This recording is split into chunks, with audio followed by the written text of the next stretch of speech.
Well, hello. My name is Charlie Wittmack, and I'm an attorney and a storyteller.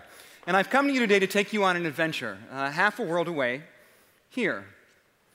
And this is, for me, what was the culmination of about 7 years spent training and preparing for this moment. And this is a view from the highest camp on Mount Everest, which we call Camp 4, up to the summit. Now, I hope all of us know that Mount Everest is the highest point in the world. But climbers like to talk about it as being something more than that. Climbers like to refer to this as representing the furthest point that any human being can travel into outer space under his or her own power. Sort of silly thing, right? It sounds very grandiose, but on the summit of Everest, it feels a lot like what I would imagine outer space to feel like. That's because on the summit of Everest, there's just a third the amount of oxygen as we have down here in Iowa. Just a third.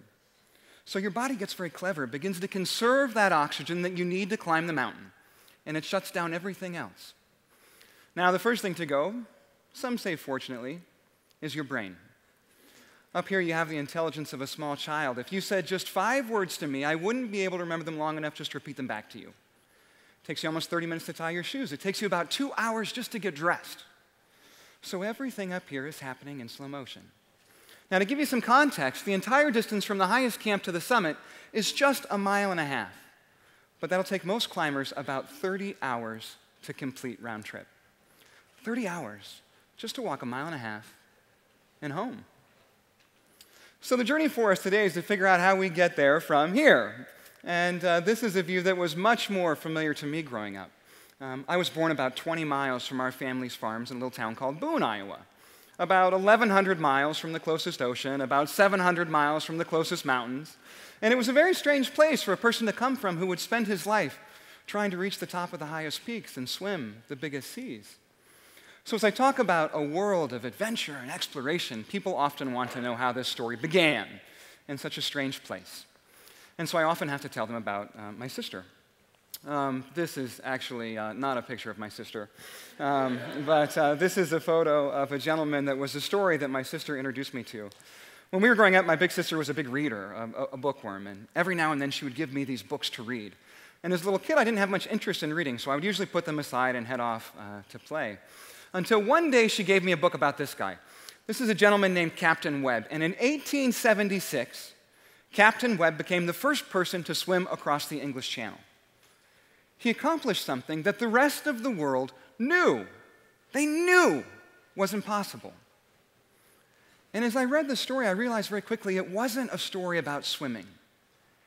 It was a story about a person who was reaching for something that was just beyond the grasp of what he knew he could attain. A person who actually had the audacity to attempt to achieve something that the rest of the world had already deemed to be impossible. And I fell in love with that idea of the reach. And I started looking for other stories that were about that same thing. A while later, I picked up a book about these guys, this gentleman named Ed Hillary and his friend Tenzing Norgay. And together in 1953, they became the first people to stand on the summit of Mount Everest, achieving something, once again, the rest of the world was convinced was impossible. They made possible because of the belief in their dreams. So I decided it was time for a reach of my own. The problem is when you're born someplace like Iowa and you have a dream of climbing Everest, it's sometimes hard to figure out what the first step might be. And I realized early on, one of the problems we face is that our dreams are often very intangible. They're often far off in the future. And if we're going to have success, we sometimes have to figure out how to make them more tangible and more immediate. We have to take them from the future and somehow bring them into today. So I did that by taking that Everest dream and breaking it down. So every few years I had a long-term goal, and maybe every few months I had a short-term goal, and maybe every day I had a few action items that were things I had to accomplish to begin walking down that path to where I wanted to be. And the first step as an Iowan that wants to be a mountain climber was pretty simple. I very simply just had to find a mountain. I started building these skills step by step, first learning how to climb high mountains, and then learning how to climb high mountains that were covered in snow. After I mastered that, I had to learn how to climb on high mountains that were covered in moving snow. And I had a goal this year that I was going to do 1 international trip every month. And I just missed 1 month. Now, you can imagine I was missing quite a bit of school.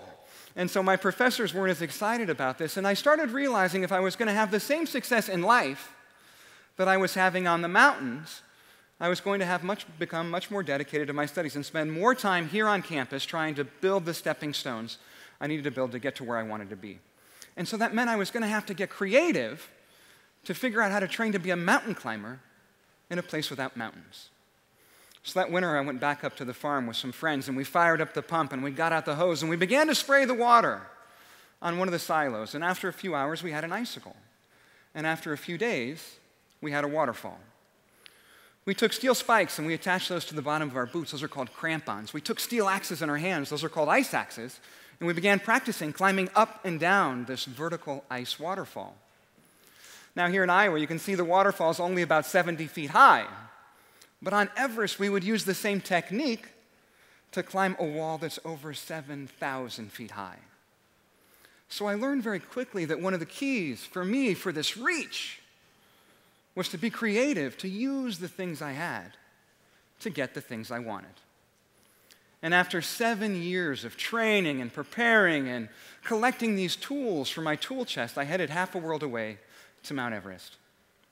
And on May 26, in 2003, at the age of 26, I made my first ascent of Everest.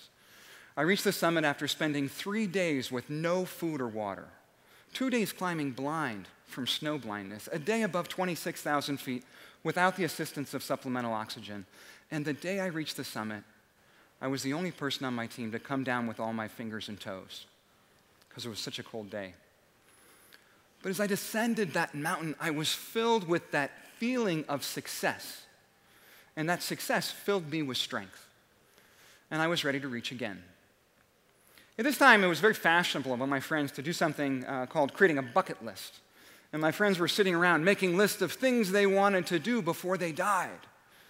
And I felt that was the wrong idea. I rejected that approach. It was pushing our dreams off into the future.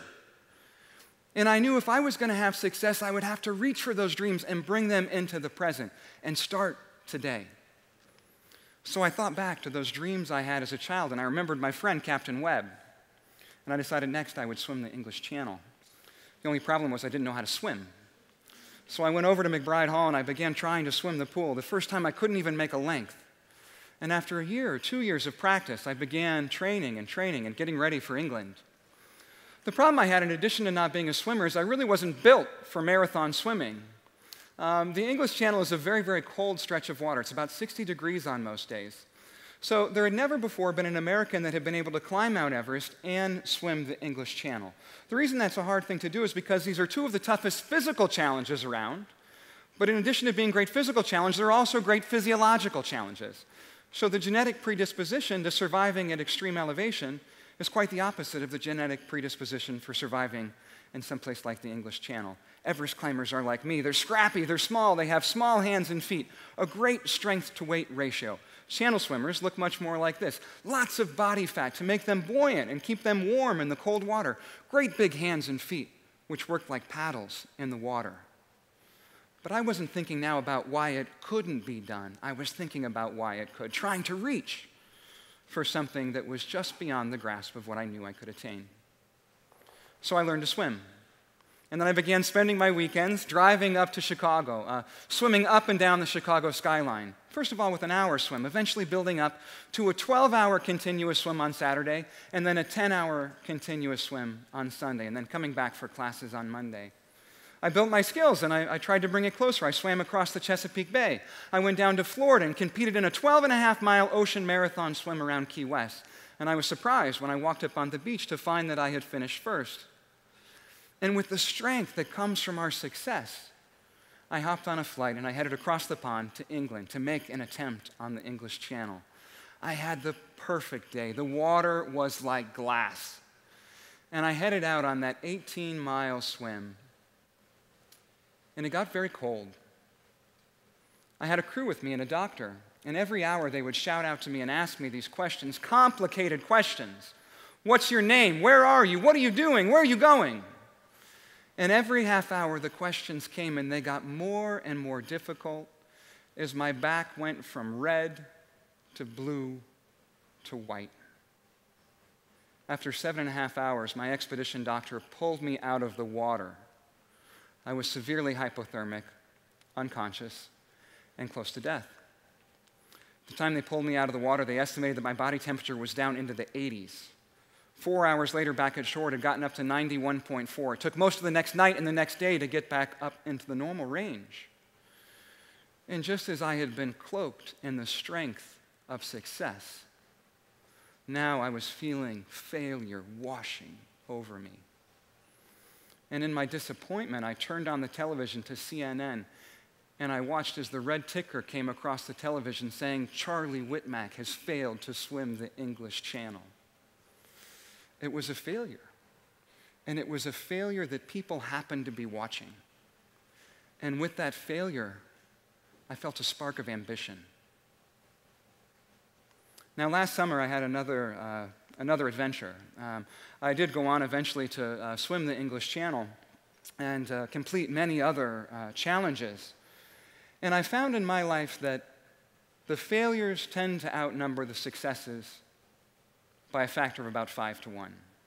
The other day I was interviewing a young lawyer at the firm and looking at his resume, and I said, "Gosh, this is an extraordinarily impressive resume." And he said, "Well, it just shows what I've accomplished.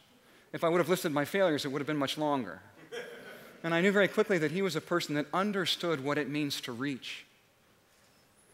So last summer I had the chance to lead a team on a run across the United States. Together our team was trying to run 4,000 miles from the Pacific all the way to the Atlantic, a group of about 140 people who had all been touched in some way by a cancer.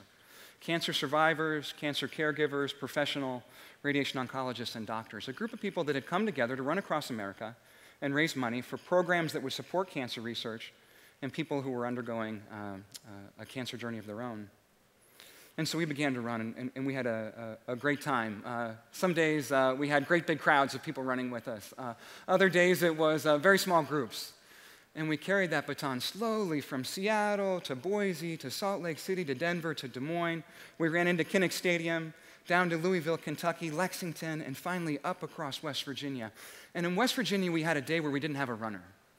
And so we put out the message on Facebook, we need some help. Somebody please come carry our baton. And the next morning at 4 o'clock in the morning, a young man came to answer our call and carry the baton. I asked him as we were driving why he had come, and he said there was no reason. He just came to run.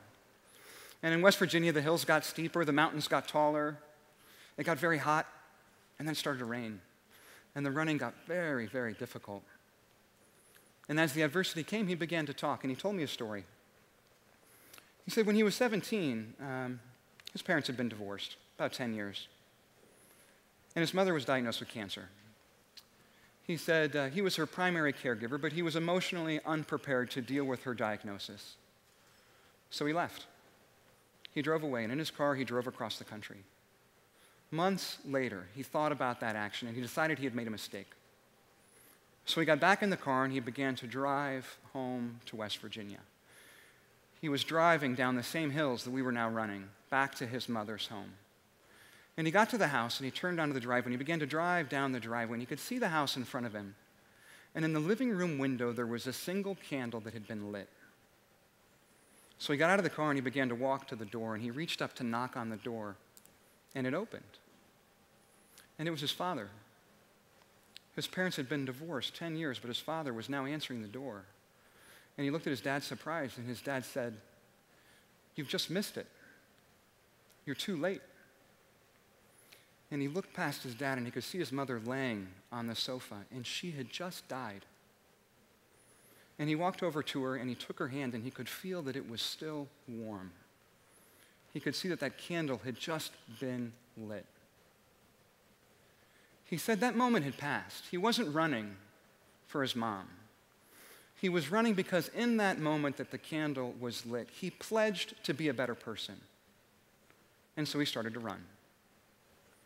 This individual weighed almost 400 pounds the day the candle was lit, and he began to run. And over the next 2 years, he lost 50, 60, 80, 100, 150. By the time I saw him, almost 200 pounds. And now here we were turning this moment of grief and loss into this moment of extraordinary beauty and life, as he began to see that cancer journey as a starting point rather than an end. So today, as we sit here today, let's not demean ourselves. Let's not demean our dreams by pushing them off on some list of things we want to do before we die. Today, we are here together in this moment. And this moment is what we have. We have the promise of this moment. And every single one of you in this room has the skills that you need to take that next step. Each of you is cloaked in the strength that has come from your success. Each of you is filled with the ambition that has come from your failure.